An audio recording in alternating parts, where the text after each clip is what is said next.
Selamat malam Inara, Paris, Inge, dan Dennis Lim. Thank you so much kalian sudah datang ke sini.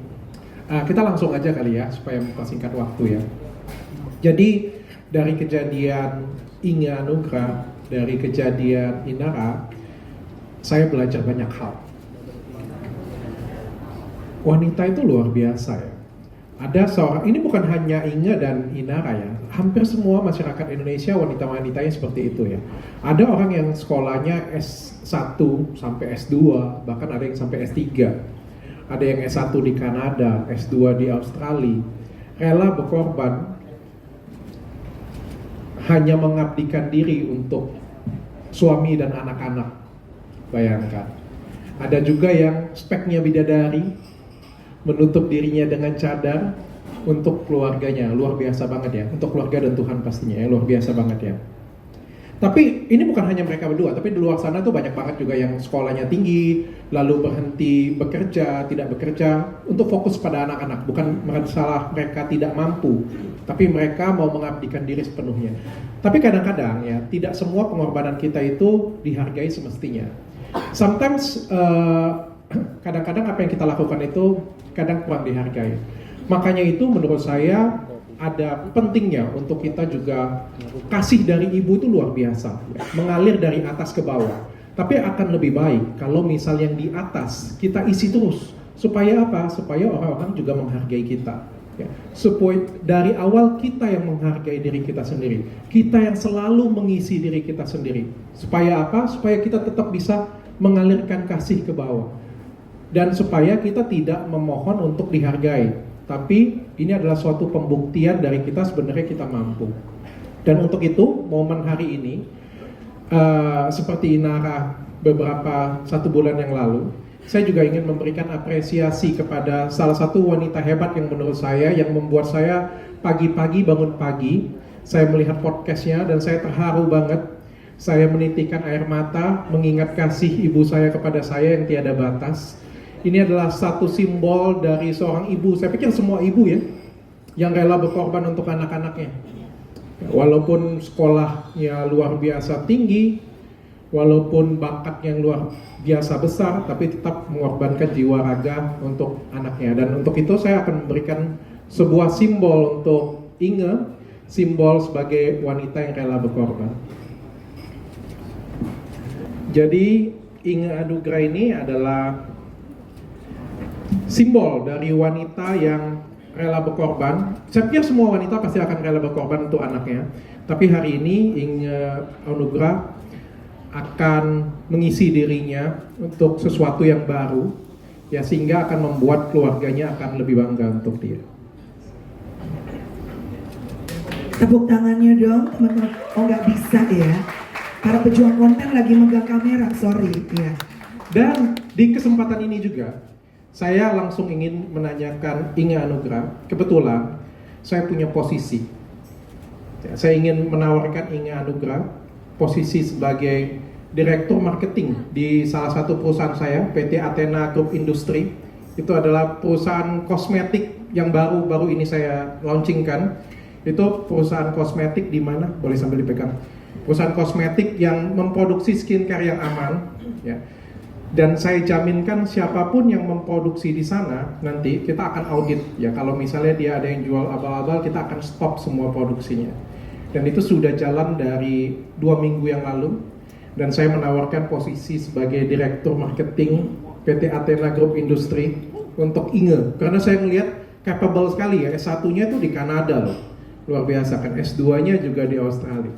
Apakah Inge Anugrah bersedia menjadi Direktur Marketing saya? Bersedia. Berikan tepuk tangan dong teman-teman. Thank you, Inge. Baik, Inge akan memberikan sedikit. Berarti nggak jadi nyari kos-kosan ya? Cocok banget nih. Silakan Inge. Oke, yang pastinya aku terharu banget bisa mendapatkan penghargaan ini. Sebenarnya aku yang memang melakukan semua tugas aku sebagai seorang ibu, sebagai seorang istri tanpa pamrih. Memang aku melakukannya aja dengan senang hati gitu loh. Dan aku memutuskan, bahkan sebenarnya kami memutuskan untuk aku diem di rumah untuk fokus sama keluarga. Karena memang itu kemauan aku juga, karena aku percaya kalau misalnya anak-anak yang masih balita itu 5 tahun pertama early childhood mereka sebaiknya memang parentsnya sendiri langsung yang pegang, dan karena itu aku mau ada buat anak-anak gitu loh, 24/7 di rumah. Dan jadi aku melakukan itu dengan senang hati banget, dan kalau ternyata dikasih pekerjaan kayak gini sama dokter ya aku seneng banget juga, dan aku pasti usaha yang terbaik yang aku bisa, Dok. Pasti bisa, aku pasti mampu, aku yakin aku mampu. Jadi ya didukung sama teman-teman yang baik juga, dan aku bersyukur doa-doa aku didengar. Yaitu aku selalu berdoa supaya aku dikelilingin sama orang-orang yang positif, orang-orang baik yang bisa menjadi mentor aku, dan ada di sini beberapa orangnya. Jadi aku terharu, aku seneng, puji Tuhan banget bisa dapat pekerjaan kayak gini. Terima kasih banget dokter. So thank you so much. Kerja formal terakhir waktu berarti sekitar 15 tahun lalu pada saat aku mengandung dan Kenzo lahir anakku yang pertama. Kita decided bahwa iya aku akan jadi full time mom untuk anak-anak gitu. Itu terakhir aku kerja. And then tadi pertanyaan berikutnya apa Mbak? Persiapannya kan ini balik kerja yang Persiapannya. Iya, persiapannya aku akan tentunya nanya-nanya banyak sama dokter, nanya-nanya sama teman-teman aku juga di dunia sebagai director ini. Suatu titel yang pekerjaan yang wah banget sih dok. Jadi tapi aku nggak takut, aku mau coba. Aku emang tipenya tuh curious, aku suka tantangan, so aku mau coba dan berusaha sekuat aku untuk bisa bikin dokter bangga, bikin anak-anakku bangga. Iya, gitu. Siap. anak-anak tanggapan gimana mungkin? Marco sama Kenzo gimana tanggapannya? Nanti aku tanyain ya. Oh belum tahu, Mama jadi direktur sekarang, belum tahu. Oh oke. Jadi Mama pergi ibu rumah tangga, pas pulang jadi direktur, luar biasa. Emang Tuhan tuh kalau kasih berkat nggak pernah setengah-setengah loh, iya kan? Jadi nanti ditanyain ya, bagaimana perasaan. Of course they must be happy lah. Oke, cukup ya? TBL. Gue demen nih, gue demen. Fasilitas rumah enggak kan berarti kan setelah selesai kan ya Betul. Oh. terus Inara juga gitu teman jabatan kami Inara ada gajinya dia gitu karena dokter itu kan menampung calon-calon janda semua. Nih, kakek-kakek kalau ngomong suka sembarangan deh. Calon-calon janda ditampung. Oh, tapi bener juga sih omongan lo. Nggak ada filternya bener. Aduh. Dok, gimana dok? Silakan. Tapi itu katanya berkah ya pada Muslim ya katanya ya. Ya tapi dia sih. Tapi ini janda-jandanya.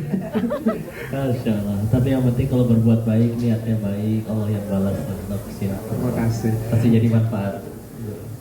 Tujuannya nggak ke sana sih, tujuannya nggak ke sana mas. Yang pertama kalau Ina Rusli kan sebagai brand ambassador ya sudah jelas ya. Sedangkan Inge ini kan kenapa sih saya jadikan dia director marketing ya? Karena satu sebenarnya background beliau kan bukan pure artis ya. Kalau yang lain kan mungkin memang sudah sering tampil di media layar TV atau media sosial ya. Tapi kan beliau kan sebenarnya lebih ke istri artis lah kita ngomongnya ya. Dan juga kalau dilihat dari backgroundnya kan sebenarnya background pendidikannya bagus banget nih. Ya waktu saya podcast pun saya terpukau-pukau gila loh. S2 gini di rumah aja kan sayang banget ya rasanya ya. Makanya saya coba melamar dia sebagai direktur marketing. Kalau ngomongin gaji, ngomongin fasilitas belum kepikiran. Nanti abis ini kita ngobrol berdua ya. Yang pastinya yang sesuai lah, sesuai dengan jabatannya nanti pastinya. Mungkin gitu. Jadi bagi kalian semua yang pengen buat brand skincare yang pasti aman, boleh DM Inge Anugrah. Direktur dari Athena Group Industry, pabrik skincare di Cikarang, itu pabrik skincare baru. Yes.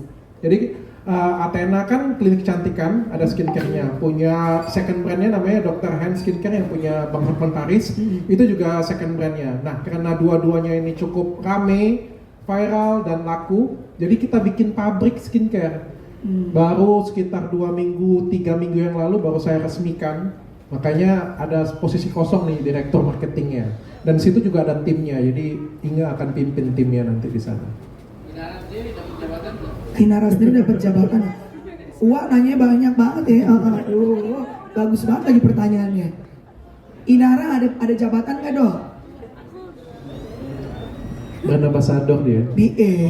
Dia BA sayang, BA. Tugasnya beliau, tugas dari saya beliau berdakwah sih. Sebenarnya kan dakwah itu bisa banyak ya. Dakwah bebannya berat loh sebenarnya, harus jadi wanita kuat. Wanita kuat nggak boleh nangis, harus terus berjuang. They can cry, tapi they won't stop. Nangis sebentar boleh, cukup semalam. Habis itu bangkit lagi, ceria lagi, cantik lagi. Karena anak ada di belakang, mami nggak boleh sedih, ya kan? Iya kan? Ibu-ibu semua katakan amin, amin. Ya. Tapi dia benar-benar kuat. Yes. Benar kuat. Benar-benar wanita yang tangguh, benar-benar wanita yang kuat luar biasa banget. Iya. Inara.